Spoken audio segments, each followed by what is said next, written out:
Livro de Colossenses, capítulo 1.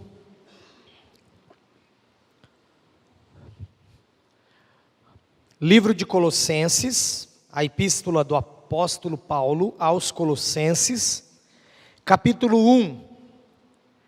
Nós faremos a leitura do versículo 2 até o versículo 13.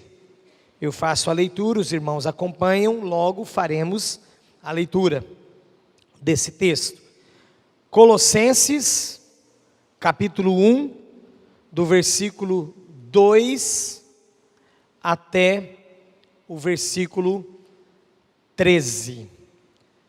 Nós faremos a meditação na palavra do Senhor, nestes versículos, nesta noite que o Senhor colocou aqui em meu coração, para compartilhar com a igreja neste momento. Amém? Quem encontrou, diga amém. Façamos a leitura, mesmo assentados como os irmãos estão, mas em reverência ao Deus da palavra. Diz assim o texto: aos santos e fiéis irmãos em Cristo, que se encontram em Colossos, graça e paz a vós outros, da parte de Deus, nosso Pai.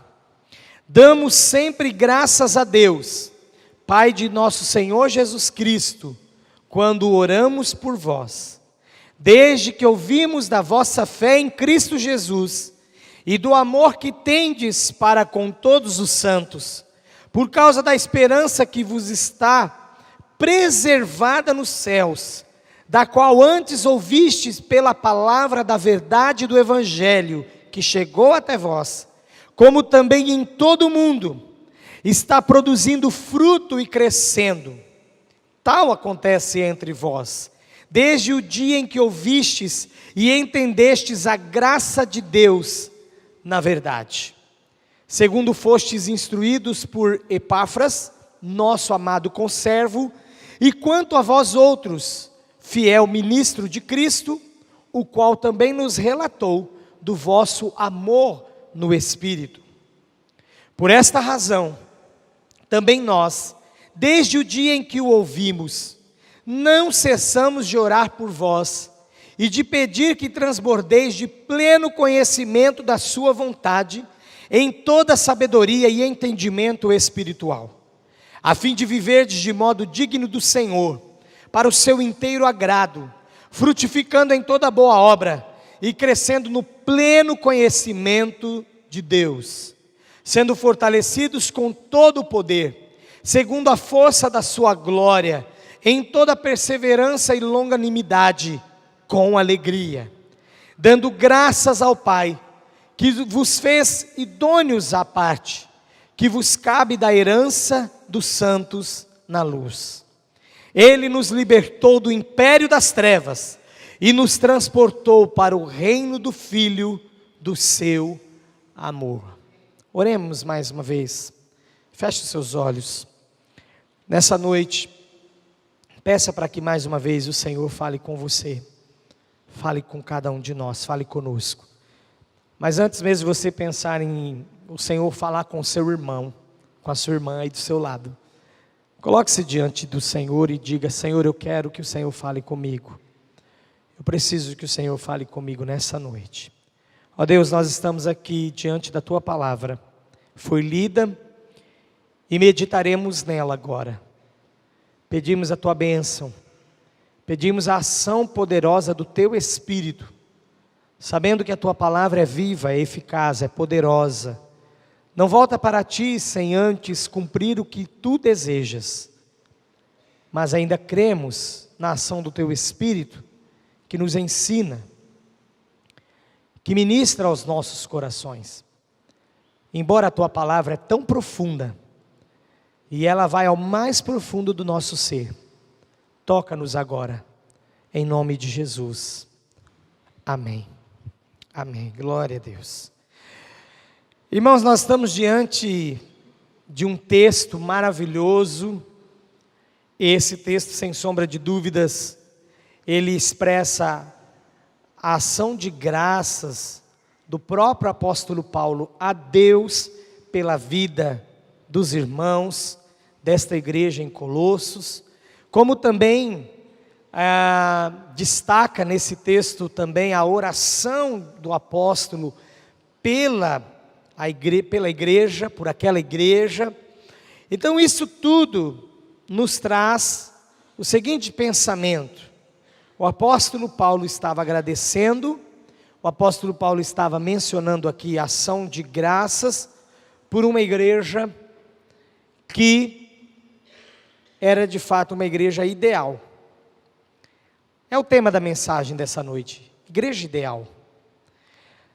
A igreja que, claro, passará por problemas, por situações adversas, por situações tristes até. Sabe qual é o contexto desta igreja? Esta igreja praticava, ela ouviu do evangelho, ela começou o envolvimento com esse evangelho, ela começou a envolver-se com esse evangelho, mas ela misturou um pouco dos elementos judaicos com elementos gnósticos. Esse foi o início da história dela no cristianismo. E ela, inclusive, destacava-se naquele tempo por uma adoração aos anjos. Mas, irmãos, logo no primeiro capítulo, nós vemos o apóstolo Paulo escrevendo à igreja desta forma, nos faz entender e nos faz crer que esse assunto já estava resolvido, que esse assunto já era passado. Como nós também aqui convivemos com várias pessoas, cada uma tem o seu passado. Mas a igreja ideal é aquela que deixa o passado e começa a viver o presente de uma maneira em que o Senhor possa manifestar a sua glória e o seu poder e possa usar a vida desta igreja. Lá no retiro nós falamos sobre o tema igreja para quê? E claro que em 4 dias, 5 preleções, não era possível nós falarmos de todas as questões que envolvem a igreja, ou pelo menos os principais elementos. Deixamos muita coisa sem falar ou sem comentar, mas hoje ainda o Senhor colocou no meu coração, por extensão ao que aprendemos lá no retiro, falarmos um pouco mais sobre a igreja, porque a igreja ela precisa existir, ela sempre existirá, no contexto da palavra ela não deixará de ser igreja, mas ela precisa ser ideal, ela precisa ter propósito, ela precisa ter alvos, e ela precisa viver o que ela prega. Ele começa no versículo 2 dizendo assim, ele faz o cumprimento, em nome dele e de Timóteo, no versículo 1, que nós não lemos, mas no versículo 2 ele diz assim, aos santos e fiéis irmãos. Ele não diria tanto assim, com tanta profundidade, de fidelidade, ou de irmãos vivendo em santidade, se as práticas ainda estivessem latentes, ou existissem ainda essas práticas gnósticas, essas práticas de adoração aos anjos, mas eles já tinham superado isso, o que prova, e ele faz o elogio aqui ao seu conservo Epáfras, que era o ministro de Deus, o ministro de Cristo, o pastor daquela igreja, e nós podemos então tirarmos aqui essa conclusão de que este homem de Deus havia já feito um bom trabalho naquela igreja, porque quando Paulo escreve, ele já escreve a carta a uma igreja com seus problemas, pelo menos os primórdios, os primeiros problemas resolvidos, e ele agradece a Deus pela vida desta igreja. Ele diz aos santos e fiéis, irmãos em Cristo, que se encontram em Colossos, ele os cumprimenta, graça e paz a vós outros da parte de Deus, nosso Pai. Confirmando mais uma vez, somos da mesma família, somos da mesma aliança. E ele não começou a carta como em outros lugares ou a outras igrejas, especialmente que se destaca mais, a igreja de Corinto, que sempre vinha uma carta primeiro de admoestação, chamando a atenção, para depois poder entrar no assunto em que ele queria realmente ensinar a igreja. Esta igreja não. Ele já escreve a carta com ações de graças, dizendo: eu já ouvi de vocês, e quando eu ouvi a respeito de vocês, incluindo aqui, que essa igreja já tinha superado o passado dela de heresia, então eu quero agora agradecer a Deus por vocês, e não cesso de orar por vocês, desde que eu ouvi falar da fé, do comprometimento de vocês. Irmãos, essa palavra é para os dias atuais, sim. Primeiramente porque Deus quer trabalhar a vida, trabalhar na vida, no contexto de todas as igrejas hoje. Se há ainda na igreja, ou em alguma igreja, incluindo a nossa igreja, é claro, algo ainda para ser tratado, para que ela se torne uma igreja ideal, Deus tratará. E nós precisamos estar abertos para isso. Deus tratará. Esta palavra, então, ela tem essa aplicação, primeiramente, porque Deus tem um propósito para a sua igreja na terra, mas Deus tem um propósito para cada um de nós. Os santos, aqui no versículo 2, que Paulo cumprimenta, que Paulo declara a graça e a paz do Senhor, são os santos também nos dias de hoje, e esta palavra vem até os dias de hoje, ou chega até nós, porque quem são os santos hoje? Quem são os santos dos dias atuais? Os santos, os separados para o Senhor, para o seu reino, para viverem a sua vontade, para cumprirem a sua palavra, não foram somente aqueles da igreja primitiva. Até hoje, o Senhor considera todos aqueles que entregaram a sua vida a Jesus e hoje vivem uma nova vida. Estes são separados, e daí vem o termo santos. Quem são os santos? Primeiramente, são aqueles que estão incorporados em Cristo e pertencem ao corpo de Cristo, a igreja. Então, falando no sentido passado, todos nós que já entregamos a nossa vida a Jesus, fazemos agora parte do corpo de Cristo, fomos incorporados ao corpo de Cristo, a videira verdadeira, fomos enxertados nele através da fé. Então, este é o nosso passado. No presente, quem são os santos? O que tem amor fraternal. É aquele que se preocupa com o irmão.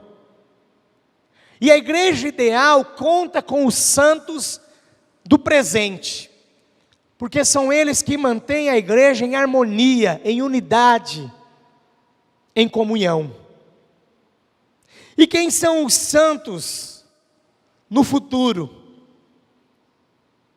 Aqueles que têm a esperança segura nos céus. Então nós projetamos a vida cristã, passado, presente e futuro. Um dia entregamos a nossa vida a Jesus e fomos incorporados nele ou a ele.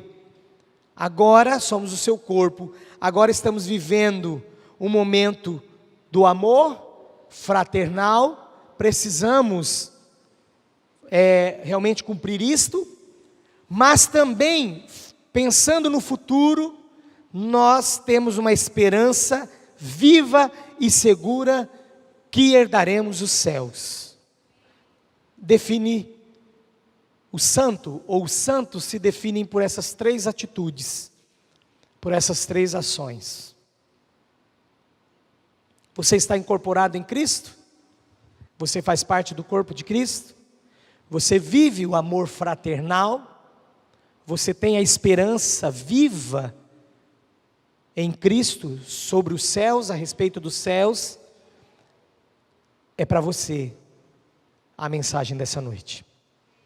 Aos santos que ele escreve.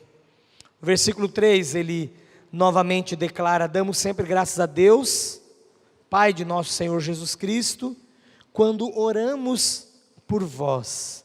E o versículo 4, desde que ouvimos da vossa fé em Cristo Jesus e do amor que tendes para com todos os santos. Então esta igreja já havia experimentado a fé em Cristo, passado.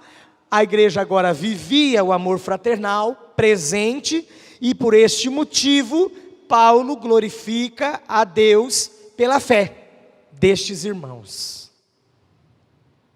O versículo 5 ele vai falar do futuro, e no versículo 6 ele fala que este evangelho chegou até eles, como também em todo o mundo. Eu quero abrir aqui um parênteses para dizer sobre o poder do evangelho. O verdadeiro evangelho, ele tem a sua própria energia, ele é autossuficiente para se divulgar. Os missiólogos, aqueles que estudam missiologia e que chegam a um campo missionário, muitas vezes não entendem como é que a palavra de Deus chegou aqui, sendo que nós estamos chegando agora. São os mistérios de Deus, mas também nós cremos nessa força que o evangelho verdadeiro tem, porque o apóstolo Paulo diz aqui, como chegou em vocês, também em todo mundo. E esse evangelho verdadeiro, quando ele chega, ele produz fruto e ele cresce. E por todo o mundo ele já está sendo divulgado, desde os tempos do apóstolo Paulo até hoje, não deixará de ser pregado até que Cristo venha. Uma outra coisa para a igreja ideal é a igreja que evangeliza, é a igreja que prega, é a igreja que fala do amor de Jesus, é a igreja que aproveita todas as oportunidades, todos os momentos que lhe é dado ou lhe é dada, para que ela fale de Jesus e fale do seu amor. Porque, irmãos, mesmo o evangelho em si só, tendo poder, porque a palavra de Deus diz que o evangelho tem poder, o evangelho tem poder, mas Deus mesmo assim conta com cada um de nós, Deus mesmo assim conta com a igreja. Então a igreja ideal, ela vai procurar de todas as formas levar o evangelho de Cristo, sem esmorecer, sem preguiça. Mas hoje parece que a igreja tem se envolvido ou se preocupado com tantas coisas, né, irmãos? Com tantas outras coisas. Primeiramente, como santos, como separados, como parte desta igreja, como parte do corpo de Cristo, nós precisamos intensificar aqui, e eu quero colocar novamente o pensamento para você levar para sua casa e viver isso. Você precisa estar arraigado ao corpo, você precisa viver o amor fraternal e estar com a sua fé e esperança viva no Senhor, quanto ao céu, quanto à vida eterna. Aí esses santos que têm essa característica se reúnem em igreja e começam a professar o nome de Jesus, declarar o nome de Jesus, pregar o nome de Jesus, levar o evangelho que tem poder, mas que Deus contou comigo, com você, e contará sempre comigo, com você, para que esse evangelho chegue até os confins da terra. O versículo 7 diz algo muito importante. Vocês foram instruídos por Epáfras, nosso amado conservo, é assim que ele gostava de chamar aqueles que lidavam com ele no ministério. Ele é apóstolo, mas ele gostava de chamar aqueles que estavam juntamente com ele, somando força e plantando igreja. E quanto a vós outros, é o fiel ministro de Cristo. Ele nos relatou do vosso amor no Espírito. O Espírito aqui está em letra maiúscula, porque não é um amor no espírito do homem, mas é um amor no Espírito de Deus, firmado e alicerçado no Espírito de Deus. E todos aqueles que amam desta forma, na reunião, no ajuntamento como igreja, irmãos, o que a gente mais quer fazer é louvar, é exaltar ao Senhor, é declarar honra, glória, louvor e adoração ao Senhor, com alegria, com dedicação. Por isso torna-se uma igreja ideal, por isso torna-se uma igreja crescente, uma igreja sim que sempre terá o evangelho da sã doutrina, e talvez não será, muito atrativa. Nós já recebemos pessoas que passaram por aqui, ficaram 1, 2, 3, talvez até mais semanas. Mas esse camarada ficou 3 semanas. E ele me procurou e disse: pastor, aqui não dá pé para mim. Eu falei: por que não dá pé, irmão? Porque eu já percebi que aqui não gosta de bagunça. E eu gosto de bagunça. Ele falou desse jeito para mim. Eu falei: nossa, que irmão sincero. Ele já chegou com uma proposta maldita. Ele disse para mim: eu estou olhando a igreja que eu vou ficar, porque eu vou trazer 30 comigo. Eu falei: ai meu Deus, não quero saber disso. 30 de onde, irmão? Você evangelizou, começou um trabalho na sua casa, cansou de ficar... Não, é que eu estou saindo de uma igreja e eles estão esperando. Que igreja que eu vou me arraigar aí para eles virem também? Aí eu já comecei a orar: Senhor, não deixe esse cara ficar aqui. Porque a igreja ideal não é isso, irmãos. A igreja ideal é aquela que leva o evangelho de Cristo. Alguns, por vezes, vai chegar, e é bem-vindo, tem que chegar, é o corpo de Cristo. Mas nós não fazemos nenhuma promoção para que isso aconteça, para que a igreja se encha de pessoas de outras igrejas. O ano passado nós fizemos vários eventos aqui, os irmãos participaram de muitos deles, parceria que a gente teve e tudo, para acontecer esses eventos. Mas eu sempre disse para quem estava realizando, o Johnny, a Denise, eu falava: olha, a nossa visão aqui da igreja é de reino. Nós não fazemos questão que as pessoas fiquem aqui. Nós queremos cada uma delas em suas igrejas. Agora, pode acontecer de que a pessoa fale: não tem como eu ficar nessa igreja porque o motivo é outro. Não dá pé aqui mais porque não estão pregando o evangelho. Aí é uma outra situação. Eu converso com essas pessoas, eu recebo essas pessoas, nós oramos e a gente conversa. Mas a gente tem visto hoje que a igreja que se coloca realmente para a pregação da sã doutrina, ela não será a igreja mais atrativa, mas de fato ela é a igreja ideal. De fato, ela é a igreja que se preocupa com a santidade, se preocupa com o crescimento do corpo e também da santidade, da purificação do corpo, porque é esta igreja que Jesus vem buscar, esse tipo de igreja, que está sem mácula, sem mancha, que não quer se misturar com o mundo. Pastor, como é que a gente vai fazer daqui tantos anos? A palavra já diz: basta cada dia o seu próprio mal. A gente vai pensar só daqui tantos anos, né, nos problemas. Mas eu tenho orado ao Senhor: não me deixe arredar o pé da tua palavra e da sã doutrina. Embora o sistema aí fora esteja mostrando para mim, pregando para mim, que é preciso fazer uma mudança radical, porque senão as pessoas não ficarão. Mas até onde as pessoas devem ficar? De fato, a igreja é um ajuntamento daqueles que foram chamados para fora, que já decidiram sair do mundo para viver na luz de Cristo. Olha o que o apóstolo Paulo fala aqui no versículo 13. Ele nos libertou do império das trevas e nos transportou para o reino do Filho do seu amor. E a igreja não vai demorar muito, até porque aquele dia se aproxima, que é o dia da volta de Jesus, em que suportará ficar na igreja, com a igreja, vivendo para o reino de Deus, aqueles de fato que são salvos. O centro do culto aqui é o Senhor Jesus, amém? Nós somos beneficiados por isso. Que bênção, enquanto louvamos ao Senhor, enquanto exaltamos ao Senhor, nós somos beneficiados, porque o Senhor nos edifica. O Espírito Santo de Deus edifica as nossas vidas. Saímos daqui alegres, aprendendo um pouco mais, vivendo um pouco mais a sua palavra. Ou seja, já somos beneficiados.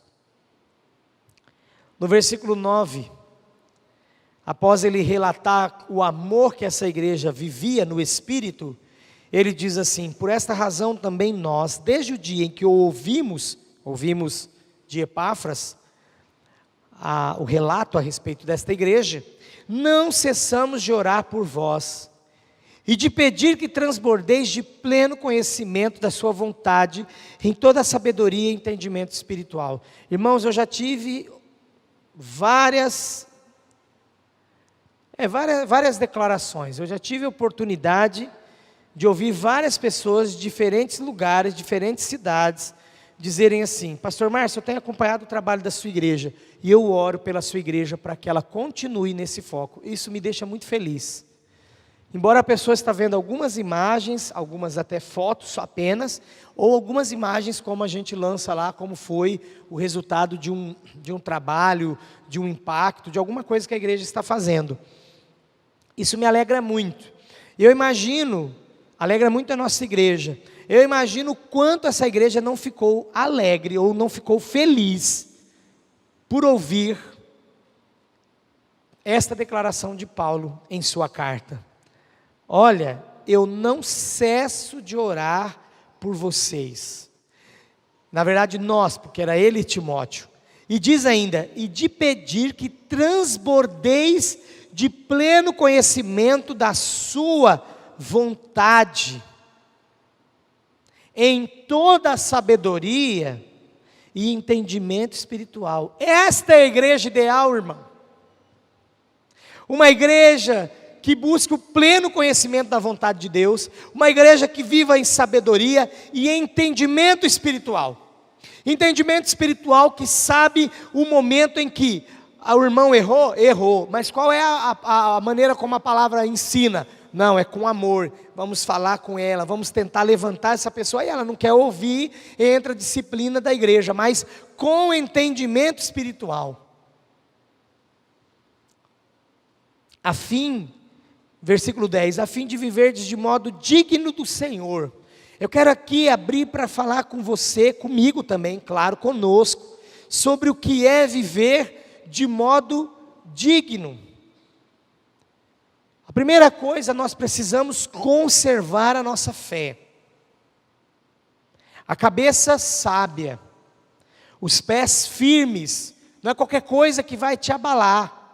Ah não, então eu já vou parar de fazer o que eu fazia, vou parar de vir na igreja.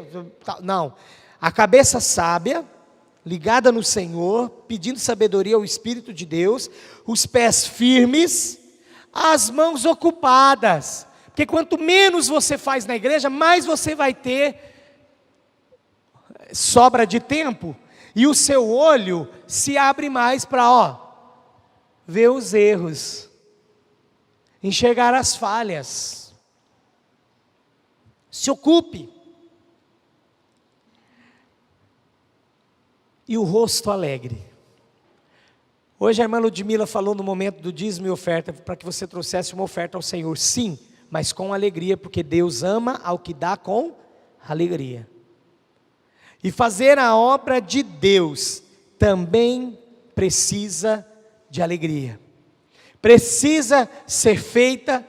Tudo que façamos, tudo que viermos a fazer para o Senhor, tudo que façamos em sua obra, façamos com alegria. É isto que Paulo está declarando a essa igreja, que vocês vivam de modo digno do Senhor, para o seu inteiro agrado, frutificando em toda boa obra. Ah, pastor, aqui ele já está falando para uma turma que já está prontinha para ir para o céu. Então, mas quem diz que eu e você não precisamos estar prontos para ir para o céu todo dia?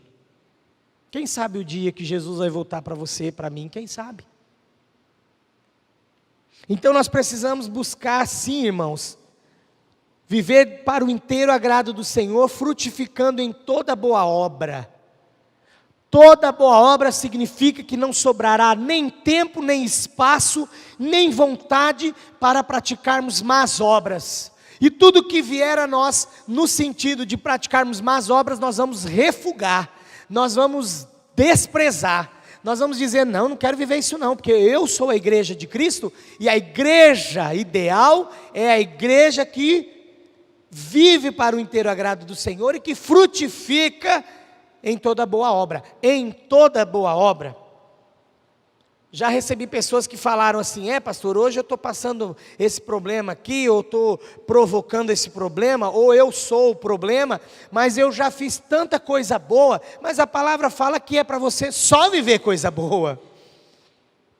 Nós estamos vivendo um tempo tão medíocre, que parece que quanto mais a pessoa falha, mais ela tem valor. Você tem valor para Jesus, sim. Ele te ama incondicionalmente. Mas aquele que já conhece a palavra, aquele que já conhece a Jesus, aquele que já diz ter uma experiência com Cristo, não tem outro caminho a percorrer a não ser este: viver para o inteiro agrado do Senhor, frutificar em toda boa obra e crescer no pleno conhecimento de Deus. E quanto mais nós crescemos no pleno conhecimento de Deus, nós não iremos aceitar falsas doutrinas.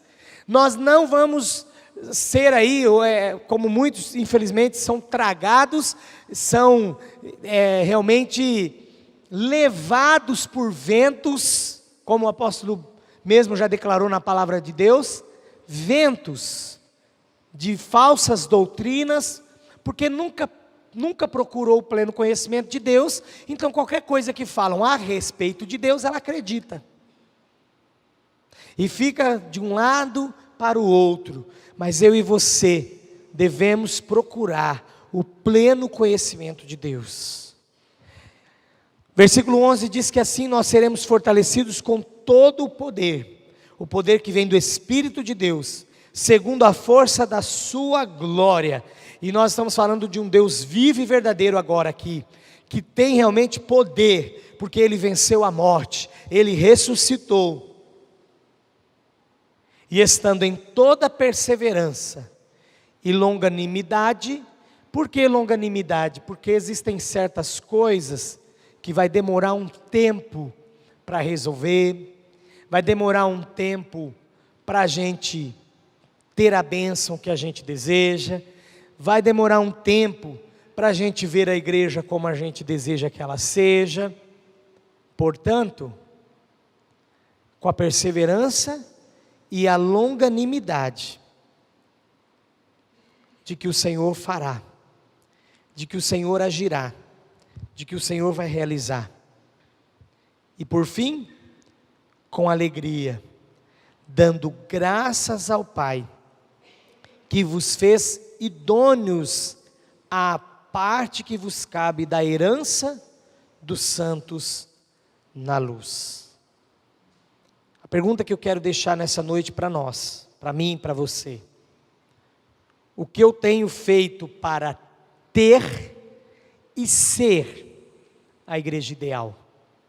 Porque é muito fácil a gente pegar a estrutura pronta, é muito fácil a gente pegar uma igreja dos sonhos pela frente, e a igreja ideal, eu procurei, não que eu seja perfeito, e claro, fui muito ajudado, auxiliado, muitas pessoas me ajudaram, muitas pessoas me levantaram no momento que eu precisei, mas eu sempre procurei, para ter a igreja ideal, ser a igreja ideal. Primeiramente, eu precisei me esforçar para receber aquilo que o Senhor um dia por certo nos daria, porque está na palavra, e Ele disse aqui para os Colossenses, o apóstolo Paulo: com perseverança e longanimidade é que nós esperamos no Senhor. Não vai acontecer, muitas coisas não acontecerão da noite para o dia, mas o Senhor nos sustentará pelo seu braço forte e nos abençoará. Você crê nisso, igreja?